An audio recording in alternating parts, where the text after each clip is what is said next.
বিসমিল্লাহির রহমানির রহিম। ইস্তেগফারের তসবিহ কেবল ৫ জন মানুষই পড়তে পারেন। আস্তাগফিরুল্লাহ তসবিহ পড়া বা জিহ্বায় ইস্তেগফার জারি থাকা সবার নসিবে জোটে না, বরং এই মহান তসবিহ কেবল ৫ জন ভাগ্যবান ব্যক্তির ভাগ্যলিপিতে লেখা থাকে। বাকি মানুষের জীবন অবহেলা, অহংকার এবং দুনিয়ার মহব্বতে এমনভাবে জড়িয়ে যায় যে ইস্তেগফারের এই বরকতময় তসবিহ তাদের জিহ্বায় আসতেই পারে না। আর যারা পড়তে পারেন তাদের জন্য দুনিয়া, কবরে, হাসরে আল্লাহ রাব্বুল আলামিনের স্পেশাল ২২টি পুরস্কারও রয়েছে। এখনই সে ৫ জন সৌভাগ্যবান এবং সে ২২টি পুরস্কার সম্পর্কে বিস্তারিত বয়ান দিব। সম্মানিত পাঠকবৃন্দ, অনেকে মনে করেন যে ইস্তেগফার করা খুব সহজ একটি কাজ। মুখ দিয়ে কেবল ২টি শব্দ আস্তাগফিরুল্লাহ আস্তাগফিরুল্লাহ বলা হয়তো আপাত দৃষ্টিতে একটি সাধারণ কাজ মনে হতে পারে, কিন্তু বাস্তবতা এর চেয়ে অনেক বেশি গভীর এবং বিস্ময়কর। প্রত্যেক ব্যক্তিরই জিহ্বা আছে, সবার কাছে সময়ও আছে, কিন্তু তা সত্ত্বেও দুনিয়াতে অসংখ্য মানুষ এমন আছে যাদের জীবনে ইস্তেগফারের আমল প্রবেশই করতে পারে না। এর কারণ হলো ইস্তেগফারের তাসবিহ পড়া প্রত্যেক মানুষের নসিবে থাকে না। এটি এমন এক তৌফিক যা কেবল বিশেষ ব্যক্তিদের দান করা হয়। আপনারা লক্ষ্য করে থাকবেন যে কিছু মানুষ বিপদে থাকে, পেরেশানিতে থাকে, গুনাহের বোঝার নিচে দেবে থাকে, কিন্তু তবুও তাদের মুখ দিয়ে আস্তাগফিরুল্লাহ শব্দটি বের হয় না। অন্যদিকে কিছু মানুষ এমনও আছে যাদের মনে একটু অস্থিরতা আসা মাত্রই বা কোনো ভুলের কথা মনে পড়া মাত্রই সাথে সাথে তাদের জিহ্বায় ইস্তেগফার জারি হয়ে যায়। এই পার্থক্যটি মূলত হৃদয়ের অবস্থার পার্থক্য। কারণ আল্লাহ যখন কোনো বান্দার জন্য মঙ্গলের ইচ্ছা করেন, তখন সবার আগে তার অন্তরে ইস্তেগফারের প্রতি আগ্রহ সৃষ্টি করে দেন। অনেক মানুষ ইবাদত করেন, নামাজ পড়েন, কিন্তু আস্তাগফিরুল্লাহকে নিজের জীবনের অংশ বানাতে পারেন না। অথচ ইস্তেগফার হলো সেই আমল যা মানুষের গুনাহ মুছে দেয়, অন্তরে প্রশান্তি দেয় এবং বান্দাকে আল্লাহর নিকটবর্তী করে দেয়। কিন্তু আশ্চর্যের বিষয় হলো এই মহান আমলের তৌফিক সবার ভাগ্যে জুটে না। বাস্তবতা এটাই যে ইস্তেগফারের তাসবিহ পড়া কেবল ৫ জন ভাগ্যবান ব্যক্তির ভাগ্যে আসে। ৫ প্রকারের মানুষ এমন আছেন যাদের অন্তর সত্যি ইস্তেগফারের দিকে ঝুঁকে থাকে। এমন মানুষের জিহ্বায় প্রায়ই আস্তাগফিরুল্লাহ আস্তাগফিরুল্লাহ শব্দগুলি জারি থাকে। কিন্তু এই ৫ জন কারা? এটি এমন এক রহস্য যা জানলে মানুষ নিজের জীবন বদলে দিতে বাধ্য হবে। তাই কখনো যদি আপনার জিহ্বায় অনিচ্ছা সত্ত্বেও আস্তাগফিরুল্লাহ চলে আসে, যদি আপনার বারবার ইস্তেগফার করতে ইচ্ছে করে, তবে বুঝে নিন এটি একটি অনেক বড় নিয়ামত। কারণ প্রত্যেক মানুষ এই সৌভাগ্য লাভ করে না। কিছু মানুষ সারা জীবন পার করে দেয়, কিন্তু তাদের মনে কখনো ইস্তেগফারের আকুতি সৃষ্টি হয় না। সুতরাং আপনার জিহ্বায় যদি আস্তাগফিরুল্লাহ জারি থাকে, তবে এই নিয়ামতের কদর করুন। কারণ হতে পারে আপনি সেই সৌভাগ্যবানদের অন্তর্ভুক্ত যাদেরকে ইস্তেগফারের তাসবিহ পড়ার বিশেষ তৌফিক দান করা হয়েছে। আর এটাই সেই রহস্য যা খুব কম মানুষ বুঝতে পারে। সে ৫ জন সৌভাগ্যবানের পরিচয় জানার আগে দুনিয়া, কবরে, হাসরে ইস্তেগফারের ১৭টি উপকারিতা জানাবো। তারপর জানতে পারবেন সে ৫ জন সৌভাগ্যবানের পরিচয় এবং তাদের জন্য আল্লাহর পক্ষ থেকে আরো ৫টি স্পেশাল পুরস্কার কি কি। ইস্তেগফারের ১৭টি বিশেষ উপকারিতা হলো: নাম্বার ১, গুনাহ মাফ হওয়া। নিয়মিত ইস্তেগফার করলে আল্লাহ তাআলা বান্দার জীবনের সমস্ত গুনাহ খাতা মুছে পরিষ্কার করে দেন। নাম্বার ২, রহমতের বৃষ্টি বর্ষণ। এর বরকতে আল্লাহ আকাশ থেকে রহমতের বৃষ্টি নাজিল করেন, যা জমিনে রিজিক ও বরকত বয়ে আনে।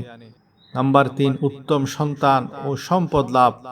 ইস্তেগফারকারীর জন্য আল্লাহ উত্তম সন্তান, সম্পদ এবং প্রাচুর্যের ফয়সালা করেন। নাম্বার ৪, সম্মানজনক জীবিকা। আল্লাহ তাআলা তাকে এমন জীবিকা দান করেন যা ইজ্জত ও সম্মানের সাথে অর্জিত হয়, লাঞ্ছিত বা অপমানিত হয়ে নয়। নাম্বার ৫, দিন পালন সহজ হওয়া। ইস্তেগফারের ফলে ইসলামী বিধান মেনে চলা সহজ হয় এবং কর্মজীবন অত্যন্ত সুখের ও আনন্দময় হয়। নাম্বার ৬, আল্লাহর নৈকট্য লাভ। বান্দা ও আল্লাহর মধ্যকার দূরত্ব কমে যায়। বান্দা আল্লাহর খাস রহমতের ছায়াতলে আশ্রয় পায়। নাম্বার 7, দুনিয়ার মোহ ত্যাগ। বেশি বেশি ইস্তেগফার করলে অন্তরে দুনিয়ার প্রতি লোভ কমে যায় এবং দুনিয়াই তখন মানুষের পেছনে ছোটে। নাম্বার 8, শয়তান থেকে সুরক্ষা। ইস্তেগফারের বরকতে আল্লাহ তাআলা মানুষ ও জিন শয়তানের অনিষ্ট থেকে বান্দাকে রক্ষা করেন। নাম্বার 9, ঈমানের স্বাদ আস্বাদন। ইস্তেগফারকারী ব্যক্তি ইবাদত ও ঈমানের প্রতি নিষ্ঠতা বা স্বাদ অনুভব করতে পারে। নাম্বার 10, আল্লাহর ভালোবাসা লাভ। ক্ষমা প্রার্থনাকারীর উপর আল্লাহ তাআলা সন্তুষ্ট হন এবং তাকে ভালোবাসেন। নাম্বার 11, বিচক্ষণতা ও বিশ্বাস বৃদ্ধি। মানুষের অন্তর্দৃষ্টি বা বিচক্ষণতা বাড়ে এবং আল্লাহর উপর বিশ্বাস ও তাওয়াক্কুল আরো মজবুত হয়। নাম্বার 12, দুশ্চিন্তা ও পেরেশানি মুক্তি। মনের অস্থিরতা, হতাশা এবং যাবতীয় মানসিক দুশ্চিন্তা থেকে আল্লাহ মুক্তি দান করেন। নাম্বার 13, অভাব ও বেকারত্ব দূর হওয়া। ইস্তেগফারকারীর রিজিকের জিম্মাদার স্বয়ং আল্লাহ হয়ে যান, ফলে তার অভাব ও বেকারত্ব দূর হয়। নাম্বার 14, আল্লাহর আনন্দ। যখন কোনো বান্দা ভুল করে আল্লাহর কাছে ক্ষমা চায় তখন মহান আল্লাহ অত্যন্ত আনন্দিত হন। নাম্বার 15, মৃত্যুর সময় সুসংবাদ। ইস্তেগফারকারীর মৃত্যুর সময় ফেরেশতারা জান্নাতের সুসংবাদ নিয়ে হাজির হন। নাম্বার 16, আরশের নিচে ছায়া। হাসরের ময়দানে কঠিন বিপদের দিনে ইস্তেগফারকারী ব্যক্তি আল্লাহর আরশের নিচে শীতল ছায়া লাভ করবে। নাম্বার 17, মন্দ কাজ থেকে বিরত থাকা। ইস্তেগফার মানুষের মনকে নরম রাখে, ফলে সে স্বয়ংক্রিয়ভাবে খারাপ বা মন্দ কাজ থেকে দূরে থাকে। ইস্তেগফারের তৌফিক যাদের নসিব হবে তারা হলো নাম্বার 1, নিজের গুনাহে লজ্জিত ব্যক্তি। যাদের অন্তর জীবিত, কেবল তারাই নিজের ভুলের জন্য অনুতপ্ত হয়।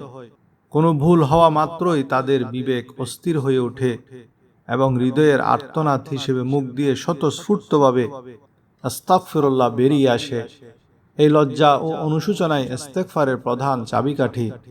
নাম্বার 2, আল্লাহর রহমতে বিশ্বাসী ব্যক্তি। যারা বিশ্বাস করে আল্লাহর দয়া তাদের গুনাহের চেয়েও বড়, তারাই বারবার ক্ষমার প্রার্থনা করে। আল্লাহর রহমতের উপর এই অটুট আস্থা তাদের নিরাশা থেকে বাঁচিয়ে রাখে এবং সব অবস্থায় আস্তাগফিরুল্লাহ পড়তে উৎসাহিত করে। নাম্বার 3, কোমল হৃদয়ের অধিকারী ব্যক্তি। যাদের হৃদয়ে বিনয় ও নম্রতা আছে, তারা ছোট ভুলকেও বড় মনে করে আল্লাহর সামনে নত হয়। তাদের এই কোমলতা ও অহংকারহীন মন দুনিয়ার ব্যস্ততার মাঝেও সারাক্ষণ জিকির ও ইস্তেগফারে লিপ্ত থাকতে সাহায্য করে। নাম্বার 4, আখেরাত নিয়ে চিন্তিত ব্যক্তি। যারা জানে এই দুনিয়া অস্থায়ী এবং একদিন আল্লাহর সামনে দাঁড়াতে হবে, তারা নিজের আমল নিয়ে সচেতন থাকে।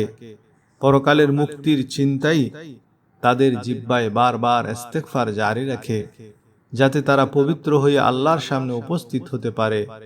নাম্বার 5, নেককারদের সাহচর্য লাভকারী ব্যক্তি। মানুষের সঙ্গ তার স্বভাব পরিবর্তন করে। যারা সৎ ও আল্লাহওয়ালা মানুষের সাথে চলে, তাদের পরিবেশে ইস্তেগফারের আবহ থাকে। নেককারদের সংস্পর্শে থাকলে নিজের ভুল শুধরানোর তাগিদ অনুভব হয় এবং আল্লাহর স্মরণ সহজ হয়ে যায়।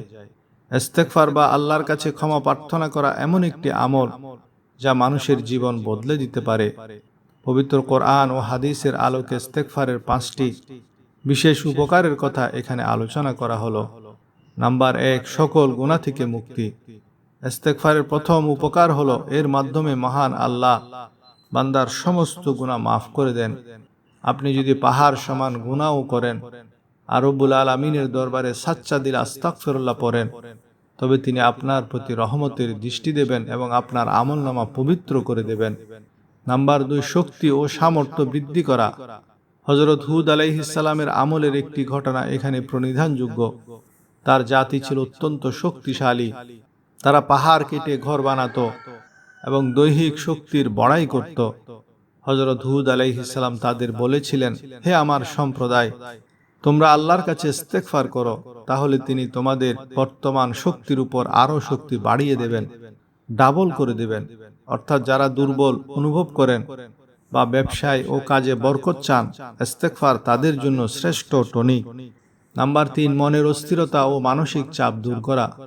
হযরত আবু বকর সিদ্দিক রাদিয়াল্লাহু তাআলা আনহু একবার রাসূলুল্লাহ সাল্লাল্লাহু আলাইহি ওয়াসাল্লামকে জিজ্ঞেস করেছিলেন, হে আল্লাহ রসুল, মাঝে মাঝে আমার মেজাজ খিটখিটে হয়ে যায়, মন খারাপ থাকে, তখন আমি কি করব? দয়ার নবী সাল্লাল্লাহু আলাইহি ওয়াসাল্লাম শিখিয়ে দিলেন, যখনই মন খারাপ হবে বা মানসিক অস্থিরতা কাজ করবে, তখনই বেশি বেশি আস্তাগফিরুল্লাহ পড়বে। ইস্তেগফার মানুষের দুশ্চিন্তা দূর করে হৃদয়ে প্রশান্তি ফিরিয়ে আনে। নাম্বার 4, নামাজের ত্রুটি বিচ্যুতি সংশোধন। আমরা যখন নামাজ শেষ করি তখন সালাম ফেরানোর পরপরই 3 বার আস্তাগফিরুল্লাহ বলি। এর কারণ হলো নামাজ পড়ার সময় আমাদের মনে অনেক আজে বাজে চিন্তা আসতে পারে বা নামাজে কোনো ভুল হতে পারে। ইস্তেগফারের মাধ্যমে মহান আল্লাহ আমাদের নামাজের সেই ভুলগুলি, সেই খাতাগুলো পূরণ করে দেন এবং নামাজকে কবুল করে নেন। নাম্বার 5, মা বাবার মর্যাদা বৃদ্ধি। সন্তান যখন দুনিয়াতে বসে মা বাবার জন্য ইস্তেগফার করে এবং বলে, রব্বিগফিরলি ওয়া লিওয়ালিদাইয়া, হে আল্লাহ আমাকে ও আমার মা বাবাকে ক্ষমা করো, তখন জান্নাতে ওই মা বাবার মর্যাদা বাড়িয়ে দেয়া হয়। মা বাবা যখন আল্লাহকে জিজ্ঞেস করবেন, হে আল্লাহ আমার আমল তো সীমিত ছিল, তবে আজ আমার মর্যাদা এত বৃদ্ধি পেল কেন? তখন আল্লাহ উত্তর দেবেন, তোমার সন্তান দুনিয়াতে বসে তোমার জন্য ইস্তেগফার করেছে, তাই আমি তোমার মর্যাদা বাড়িয়ে দিয়েছি। ইস্তেগফারের গুরুত্ব সম্পর্কে নবীজির শিক্ষা হলো, আল্লাহ তাআলা পবিত্র কোরআনে ঘোষণা করেছেন, যতক্ষণ পর্যন্ত মানুষ ইস্তেগফার করতে থাকে ততক্ষণ আল্লাহ তাদের উপর কোনো আযাব বা বিপদ পাঠান না। রাসূলুল্লাহ সাল্লাল্লাহু আলাইহি ওয়াসাল্লাম নিষ্পাপ হওয়া সত্ত্বেও প্রতিদিন 70 থেকে 100 বার ইস্তেগফার করতেন। আমাদের উচিত চলতে ফিরতে উঠতে বসতে সবসময় জিহ্বায় এই আমলটি জারি রাখা। ইস্তেগফারের শ্রেষ্ঠ দোয়াটি হলো সাইয়্যিদুল ইস্তেগফার, আল্লাহুম্মা আনতা রব্বি লা ইলাহা ইল্লা আনতা খলাকতানি ওয়া আনা আবদুকা ওয়া আনা আলা আহদিকা ওয়া ওয়া'দিকা মাস্তাতা'তু আউযু বিকা মিন শাররি মা সানা'তু আবুউ লাকা বিনি'মাতিকা আলাইয়া ওয়া আবুউ লাকা বিযামবি ফাগফিরলি ওয়া ইন্নাহু লা ইয়াগফিরুয যুনুবা ইল্লা আনতা। বাংলা উচ্চারণ হলো, আল্লাহুম্মা আনতা রব্বি লা ইলাহা ইল্লা আনতা খলাকতানি ওয়া আনা আবদুকা ওয়া আনা আলা আহদিকা ওয়া ওয়া'দিকা মাস্তাতা'তু আউযু বিকা মিন শাররি মা সানা'তু আবুউ লাকা বিনি'মাতিকা আলাইয়া ওয়া আবুউ লাকা বিযামবি ফাগফিরলি ওয়া ইন্নাহু লা ইয়াগফিরুয যুনুবা ইল্লা আনতা। অর্থাৎ, হে আল্লাহ আপনি আমার রব, আপনি ছাড়া কোনো ইলাহ নেই, আপনি আমাকে সৃষ্টি করেছেন এবং আমি আপনার বান্দা। আমি আমার সাধ্যমতো আপনার দেওয়া অঙ্গীকার ও প্রতিশ্রুতির উপর কায়েম আছি। আমি আমার কৃতকর্মের অনিষ্ট থেকে আপনার কাছে আশ্রয় চাই। আমার উপর আপনার দেওয়া নেয়ামতসমূহ স্বীকার করছি এবং আমার গুনাহগুলো স্বীকার করছি, অতএব আমাকে ক্ষমা করে দিন, কারণ আপনি ছাড়া গুনাহ ক্ষমা করার আর কেউ নেই। এই সাইয়্যিদুল ইস্তেগফার, শ্রেষ্ঠ ইস্তেগফার, এটা যদি না জানেন তাহলে অন্তত অত্যন্ত সংক্ষিপ্ত যে ইস্তেগফার, আস্তাগফিরুল্লাহ আস্তাগফিরুল্লাহ আস্তাগফিরুল্লাহ, এতটুকু বললেও আপনার ইস্তেগফারের হক আদায় হবে। প্রিয় দর্শক, দুনিয়ার সব দরজা বন্ধ হয়ে যেতে পারে, কিন্তু আমার আর আপনার রবের ক্ষমার দরজা কখনোই বন্ধ হয় না।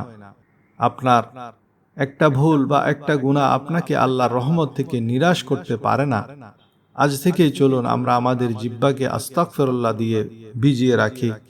ইস্তেগফারের এই শক্তিশালী বার্তাটি হয়তো এই মুহূর্তে কারো খুব প্রয়োজন, তাই ভিডিওটি শেয়ার করে আল্লাহর রহমতের কথা সবার কাছে পৌঁছে দিন। আর কমেন্টে অবশ্যই একবার আস্তাগফিরুল্লাহ লিখুন। হতে পারে আপনার এই একটি কমেন্ট অন্য কাউকে আমল করতে উৎসাহিত করবে। ভিডিওটি ভালো লাগলে লাইক দিয়ে আমাদের সাথেই থাকুন। জাযাকাল্লাহু খাইরান।